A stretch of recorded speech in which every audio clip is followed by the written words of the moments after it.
think the beginning of the process for this album was really us just trying to figure out what we wanted to do next, what would be interesting to us.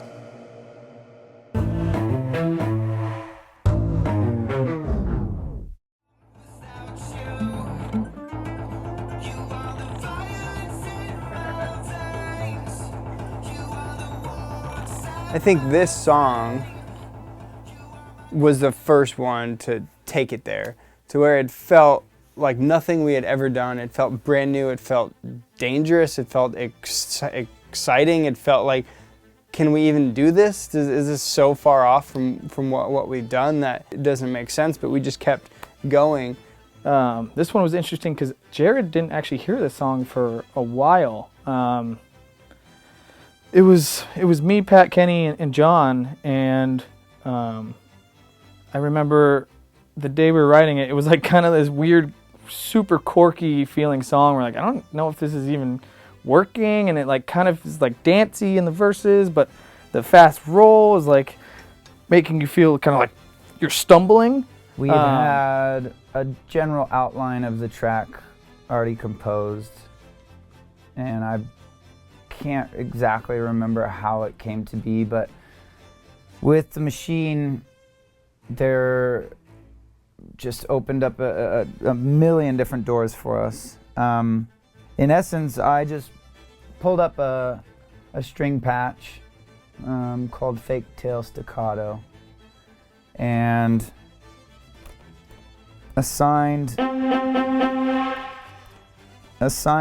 the song key, which was A minor, or A, and assigned chords for each pad here within the chord set. So you have A minor, D minor, E, G, E minor, C, F major, and so on. This obviously would make Mozart roll many, many times over and over in his grave. Just seeing how easily a chord is played with a full string arrangement. So from there, I wanted to develop some sort of arpeggio that went along with this fake tail staccato. And that's where it came.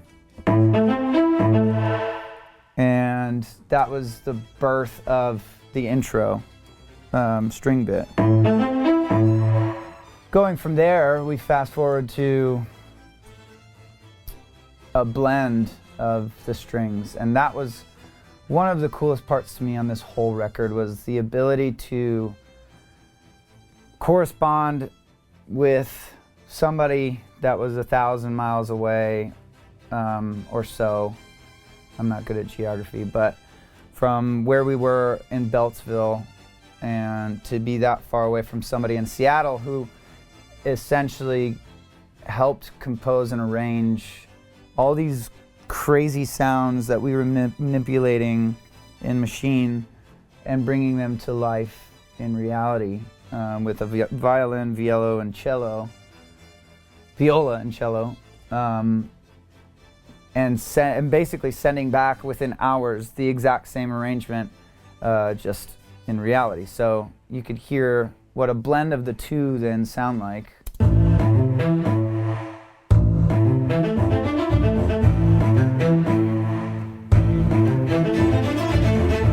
And we just felt like it breathed a human element into the track that we were completely lacking.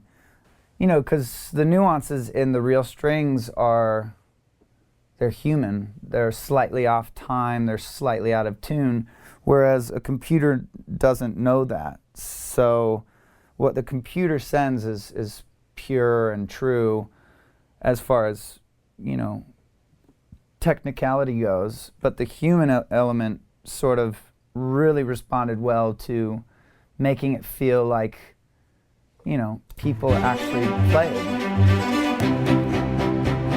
So you can hear the blend of the two in the first down chorus.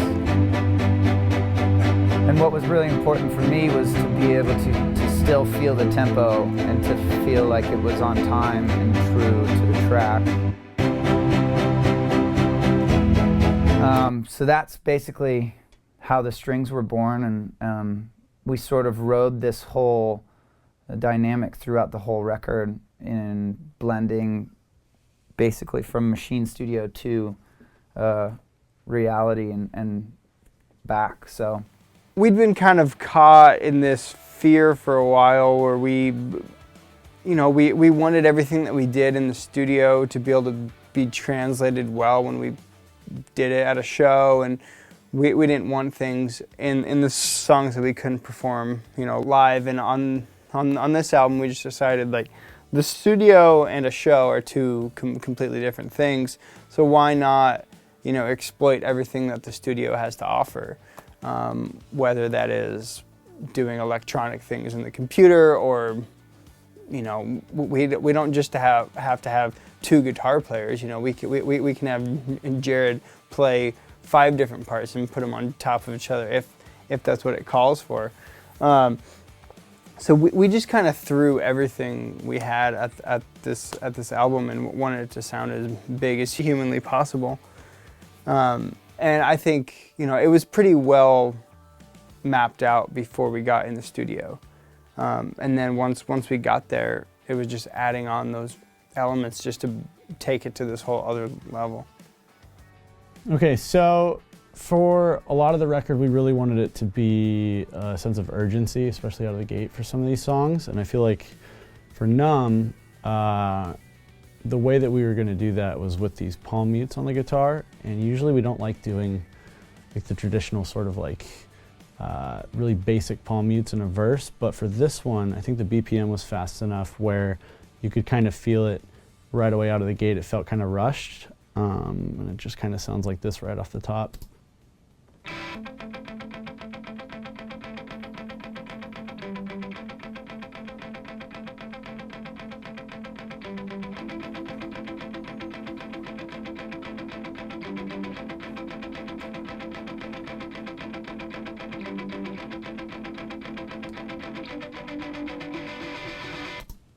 So just kind of layering things together and having maybe one thing starting it, feeling very quick and rushed, and then another thing stacking on top of it halfway through that first verse, just to make it feel like something was about to hit. So that was kind of the idea, was just building it so that the chorus could feel even bigger after the strings came in. So it felt like there was still one element missing, and we ended up referencing the Pixies for this lead that came in over top of everything, and it just made it so that there was this kind of offset, dissonant sort of noise happening. It was like a lead that was kind of bending throughout the whole chorus. So I'll just play like a second of it.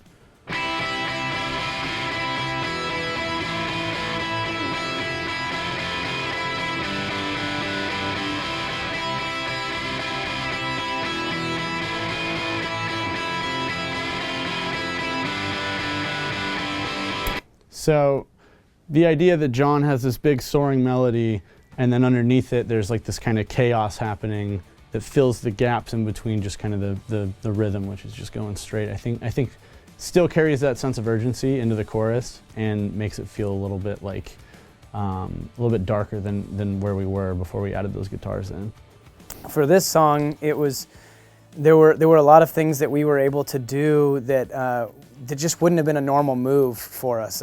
Like Jared kind of mentioned the palm muting in the verses, and that was something that was an idea that spawned in the room without somebody necessarily just playing it. It was more of an idea that generated, and a lot of those kind of came up through the record. And we have lists and things all over the studio that kind of pinpoint ideas that we want to execute on the record, and this song was one of those that was very much structured that way. And after the strings and things and the urgency of the record, or the song, we really wanted it to have a really big payoff. And so that was one of the ideas early on, was having a halftime chorus somewhere in the record, and this song was really that perfect place to dive down into a cool spot after feeling so pent up. So another point of emphasis on You Are Okay for me personally was the stacking and not being afraid of stacking a ton of vocals. You know, obviously the one reference that a lot of people would say off the bat would be Queen and what Freddie Mercury did with his vocals.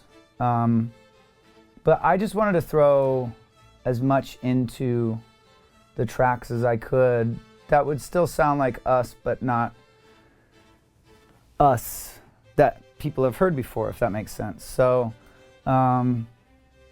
just sort of going through some of the tracks. I have everything, it looks like soloed right here. This would be like a stutter in the heart that beats inside of me. You are my last, you are my first. You kill me for the better. You are the rising tide. You're every fucking thing inside me now. So you could just hear even from that bit of pre-chorus, there's a lot of stuff going on. And I think it helps to add to the urgency of this tune specifically, but the whole urgency of the record. We approached almost every song in this same fashion where it was like we were not satisfied with just one pass of lead vocals and one pass of harmonies. So you can hear, you know, especially in this first chorus, we sort of threw the whole kitchen sink at the track, and this is kind of where we landed. You are the violence in my veins. You are the war inside my brain. You are my glitter and my gloom. I am so numb without you. So I would say that there are probably close to 10 vocal tracks going on, even just between the vocal harmonies and the lead. And that's excluding the O's in the background. There was in the bridge of this song, there are a couple different vocal effects that we used. Just for the sake of it, I labeled one of them T-Pain because it sort of has that heavy auto-tune sound on there. It sounds very robotic. This is it right here. Without you,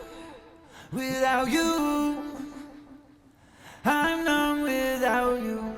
Obviously the vocal melody to me always sounded like something Drake would do, so we added a low robotic element to it as well, and that stacked on that sounds like this. Without you, I'm numb without you. And we just felt like through that bridge part, it really brought something different to the track, really made it feel psychedelic in a way. Here's what it all sounds like together. Without you, I'm numb without you.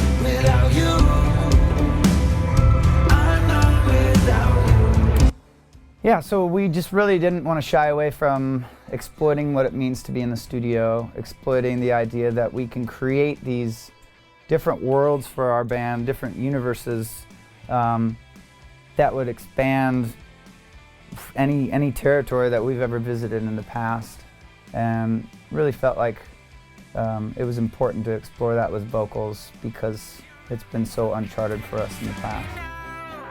You are the violence in my veins. I am so numb without you.